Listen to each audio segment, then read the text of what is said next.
Oh, ayan! Nakakalaro. So, welcome to our channel ulit. Andito tayo ngayon, syempre. Makikilala nyo siya. O, yung mga hindi pa subscribe, mag-subscribe na. Like and share. Pinutin yung notification bell button para updated kayo sa mga videos na ginagawa natin.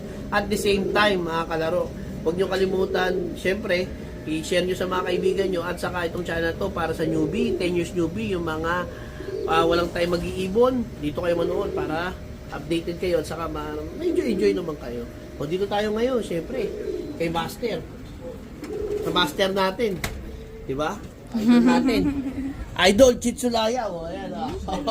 Dito tayo ngayon sa loft niya. Dahil, syempre, ito naman dito nang galing yung mga kalahati ng ibon nating nanalo. So, buti napagbigyan tayo na natin yung schedule niya. Hinintay din natin matapos yung bagong loft na ipapakita ko sa inyo. So, ipapakita natin sa inyo yung old loft niya sa yung mga breeders niya. So, ayan. Ito yung old loft mo. Dito nanalo. Ito mga nanalo. Mga kalaro ha. Tingnan mo, dito nanalo yung mga MacArthur winner. Napakaraming MacArthur winner. Meron sa Invitational, meron sa National MacArthur. Mamaya makikita niyo. So, ito. Ayan. So, parang nung walang punta ko dito nung kumuha ka. Ito rin ha. Hindi mo naman na ano. O ayan o, makita nyo, parang ang sukat nito, 8x6. 8x6. O, baka makalabas. So, yung kalabas. Ayan. So, ano talaga ito? Window boxes no? O, eh mga kalaro wala siyang, yung perch na hindi window box. Talaga ang technique ni Idol Chitsulaya ay window hood. Ayan. So yun, papakita niya sa atin si Palaspas. Sa mga naghahanap at nagtatanong, ito, buhay pa siya. Medyo nagloloko na nga lang siya sa fertility, sa fertile niya. Medyo hindi na lalabas. Paisa-isa, nagloloko na siya. Ayan, si Palaspas winner yan ng MacArthur. National race 2015. 2015, MacArthur National Race. Yan yung isa sa mga galing. Ang malupit dito, kahit apo sa tuhod, saka yung mga sumunod pa, gumagahan na, no? So, ibang loop, marami na ibang loop sa amin, yung sa loop natin, yan. Tapos ito, ba't sila nakakulong? Yan yung mga panglaro ko ng North. Ganyan na, tinututukan mo siya, para ma-monitor yung condition nila lahat. Ayan kaya mo yung mga panlaro naman. Hindi mo naman kung gaano karami lang ang panlaro nito. Siya yung umuubos ng pera ng club. Lagi itong mamaya sa podcast natin, makikita nyo, makapagbigay siya ng konting input sa inyo kung paano mapabilis yung ibon ninyo. Ayan. So, yung trap doon natin, ito.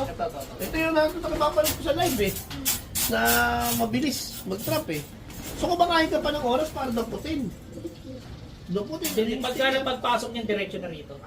Ibig sabihin yung sticker mo pa, hindi pala, hindi pala i-clock yun. Hindi pa. Doon ako sa taas magkakabit ng e-clock. So may pa yan, may oras pa para huliin mo yung ibon, i-text mo. Pero sobrang bilis. Kung hindi 1, 2, 3. Kailangan hindi pwede magkamali. Mamaya. Ito yung mga sticker ng mga nanalo na ngayon.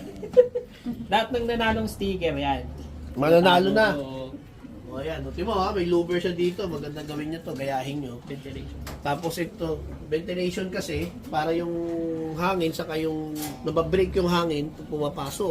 At the same time, ayan ito yung parang dito magbibigay. Aviary pataas. Aviary sa taas. Para masanay sila labas-pasok. Mamaya, papakita ko sa inyo yun. Tapos ang mga perch niya dito sa gilid, mga B-perch, mga kalaro, ayan Ayan, B-perch, tapos window box. So mamaya magtatanong tayo ng mga teknikan kung paano ginagawa yung window box, kung paano gamitin. Kasi parang sa ko niyan, pag nasobrahan naman sa parisan, hindi maganda. Pagka kulang, dapat sakto lang. Mamaya tanungin natin kung ano mabibigay sa ating information ni Idol Chitsulaya paano mangyari. So ito mga to, lahat sila panlaban mo. Pang MacArthur na yan lahat. Sa MacArthur. BBC Ilan na naman yung panlaban nito? Parang nasa lang. 10 lang to yung MacArthur. Kaya naman, ilan lang panlaban niya. Pero lagi itong nananalo sa dulo, laging meron niya. Nung nakaraan, may finisher ka, di ba? Dalawa. Oh. Dalawang kinarga, dalawa umuwi. Kaso wala, di pinalad ng panalo Grabe, no? Kami, 10 kinarga namin, walang umuwi sa kanya. Dalawa kinarga, dalawa umuwi. Finisher lang, medyo malungkot siya. At least may finisher, Pero, kasi kadalasan to, yung huling panalo niya, si Chosen One, fourth yun. Nung nakaraan, sa invitational namin ni Press Money, Pakilan yun? Pang, Si Kenkoy. si Ocho. Hindi si Ocho. Sa National Invitation. Invitation, pahirapan din nun. So maraming makarto to, may kukwento niya. Eto, paano yan? Nilinis mo yan araw-araw? Oo. Araw-araw Kailangan mo kasi nilinis. linis talaga. Gawa ng may mga bata din kasi. Hindi ako nag-ano ng madumi na loop. Kailangan malinis talaga na. Oo, Kasi may okay. drainage naman yan. Diretso yan sa ilalim. Ayan, so ang style niya, naka-tiles yung ilalim, Binubuhusan ko. bumuhusan na ng tubig, pupunta sa drainage. Ayun na, doon na pupunta yung dumi. O yun, sa mga gustong kasi iba, gustong magtabla. Kaso nga lang, kung magtatabla ka naman, hindi mo naman lilinisin, wala din, no? Magiging mangyayari, puro sakit na mangyayari sa loob mo. Ganito na lang gawin mo, gayahin mo, one by one, o ginamit pa nga niya tubo para mas matigas. Tsaka hindi gano'n na-stuck yung dumi pagka tubo. Pagka square kasi, tubular o kaya angle pa, naiipon yung dumi. Kaya kasi pag pinira lang ng tubig, Bilog eh. laglag na. Ayun ganda idea no, bilog. Yung apakan. Kaya pagka binomba ka ng tubig, diretso hulog. Pero, Pagka square kasi, may stuck ka eh. pero ito, pero yung mga 2x2 mo, pumapasok yung maya, ayos lang ba yan? Okay lang sa akin. Wala naman. Wala naman yun, maganda rin yun, papa-immune din ng ibon. So ito yung nyo, yung mga ventilation nyo. Ventilation sa taas, ventilation sa baba, ayan. Tapos, so yun, yung ventilation niya, ito yung maganda, kaya no. Pwede to, ano lang to, flat bar no? Oo, flat bar. Sin. Ayan. Ayan. So tingnan natin yung sa taas niya, yung sa labas, yung, ano to? 360 view. Mamaya na yung bagong loop. Isang content muna tayo dito. Papakita ko sa inyo yung luma para malaman nyo sa nagsimula tong natin, ng idol natin, si Cheat. Kasi harap na to dito. Ito. Yung 360 oh. Gano'ng katagal sila sa iba? Kasi pagka nagpapaamo ko ng ibon, dito muna sila sa labas. Hindi pa sila nakakalipad. Pero pag nakita ko medyo umangat-angat na sila ng taas, dyan ko na pakukulayin yung mata nila. Tapos habang kumukulay yung mata nila, dito sila labas-masok. Para pagbaba nila doon, maroon na sila pumasok sa inyo. Ilang buwan sila dyan? Mga siguro mga 1 month, ganyan. Mga 1 month. Hanggang gumanda yung mata ko. Hanggang sa gumanda na yung ng mata nila. Tapos ito sa breeders, yan. Breeder, no? Pinaka halos ginagamit ko lang dito, halos 6 na pares lang. Naka-backup lang yung iba.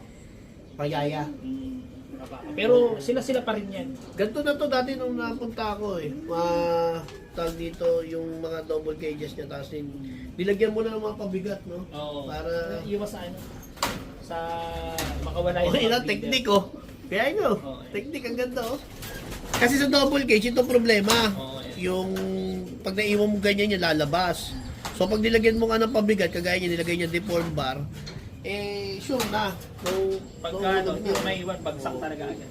Saka malinis talaga yung look niya kahit yung mga Ito si Chosen One. Ayan, pakita niya si Chosen One. Chosen One. Yung nananalo ko ngayon sa pooling na sunod-sunod na panalo, anak niya, tapos ang tatay si Triway. Ito si Triway. Ito Chosen One. Nood kayo ng mga ibang part natin, mapaano niyo mga kwento nito ni Chosen One. Pero grabe to, mabilis na, long range pa. Pero syempre, dahil yung sa sistema ni Idol Chitsuraya, mamaya, baka magbigay siya ng konting sa inyo para dun sa mabilis na, kasi yung mga long range, pwede din bumilis yun. Yung mga mabibilis na ibon, na sinasabi nila, iba kasi sinasabi, kailangan daw speed bird. Pero kay Idol Cheat, lahat ng ibon niya, kahit long range, na nanalo. So, ito. Mamaya, papakita niya si Chosen One sa kasi palaspas. Tapos, nandiyan pa si Kenkoy. Sa kanya si Palaspas. Sa kanya pala si Palaspas. Sa kanya yun. Yan. Ito yung nanay nung nakuha ni Boss Odi. Ayan. Tapos yung kay Colasito, kay Boss Maki, sino pa ba yung isa? Lola yan. Ito na yung pinakamagulang nung nakuha nyo. Lola ng ibon ko. Oo, yung Lola na to. Ito Lola kasi ng mga direktang winner ko. anak ni Palaspas to. Ayan, kamukhang niya. Palaspas 2. Hindi, kamukha ni Palaspas yan. Ito nga. Bali yan yung yan yung pinaka-rectang anak. So ito yung ninuno na ibon natin. Yan. Pinaalis ko sa tatay ni Chosen One ngayon. Yan, ito yun. Yung mga nag-produce sa kanila, ito yung pinaka magulang. Kaya dito ako pumupokus ngayon sa breeding para kumuha ng maraming stock. Marami pala kami. So yung nakuha ko kay Idol Cheat kasi, na ibon, 3 yun, bali 2 kang isang hen. Yun yung magulang. Yung iba rin na kagaya ng mga ibon, kagaya na nakuha ko ibon, nagpapanalo din pala. So talagang perfect yung pagkakagawa doon. Tapos, syempre yung iba, tinos nila sa ibon nila. Ako, tinos ko sa ibon. Ibig sabihin, kahit saan yung Iba-iba yung tatay, isa lang yung nanay, iba-iba ang tatay. Oo nga. Iba. Kaya ang ganda, maganda yung... Na-hold up lang tayo ni Boss Oli yun. Hindi, ang style doon, bumili ako ng patuka. Nagpa-deliver ako madami. Tapos sumirit ako. Aba wala naman, hindi naman tayo nakapagdalawang salita. Pero nung panahon na yon, wala pa yung mga bagong winner. Pandemic pati ng Pandemic pati. O mamaya, papakita namin sa inyo yung bagong loob nyo sa taas. Ha? Antabay lang kayo. So ito yung breeder ha. So yung mga nagtatanong kung kailangan ba maraming ibon para manalo, o tanongin nyo siya. Ay hindi, kailangan natin syempre quality. Tutok. Saka depende pa rin sa budget. Kung kaya nyo naman ng maraming ibon, okay lang. Pero kung hanggat maaari, kung hindi kaya, konti lang. Tsaka hindi tayo magsasawa agad-agad na sa ibon kasi nga magastos na. Pag konti lang, hindi ka ayaw. Baga maglilibang ka talaga. Yun ang masakit na kasi pag madami na eh. Kumbaga para sa akin, depende sa budget. Depende sa kapasidad mo kung kailangan ba ng marami o kailangan ng konti. Pero kasi iba kasi talaga kailangan pag sa akin kasi talaga konti. Nagbe-base ako sa talaga quality talaga. Quality. Sorry. Ayan. Mamaya, pakita namin yung isa pa niya ng loob. Okay na? Bye. Ayan! Mga kababayan, nandito kayo sa channel natin. So, di ka. Papakita ko sa iyo to. Gusto magkabahay ng ganito. Dito, pasok ka dito. Ito yung 80 square meter nating unit dito sa Bulacan. Pero marami tayo. Ilalagay ko yung location dyan. Pakita ko lang sa inyo. Ito, 40 square meter sa baba. 40 square meter sa taas. Pakita ko lang na mabilisan sa iyo. Di ka. Ayan. So ito yung dining, pwede ka mag-dining dyan, siyempre CR, kitchen, pwede ka mag-extension ng kitchen sa likod. Higa, pakita ko sa isa taas. Ganda na katlan, no? Space saver, saka malaki. Talagang elegant ang bahay mo. So ayan. Ito yung second floor natin. Grabe, ang ganda. 3 bedrooms with CR, yung master's bedroom. Pakita mo master's bedroom sa Erika. Ito. Ito yung master's bedroom, gano'n yung design, no? Oo. Tapos, may CR tayo dyan. Ito CR, no? CR.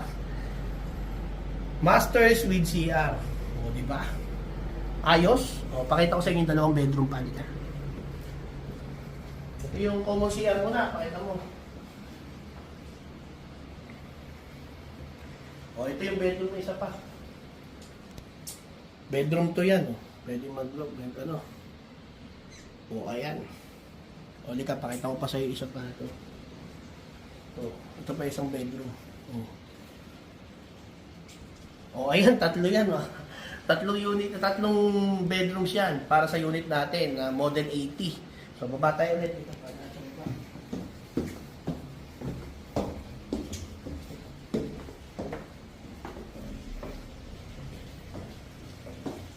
So ayan ha, nakita ko na lahat. So kapag interested ka, mag-PM ka lang ha. Ito yung Facebook page ko. Okay na. Bye!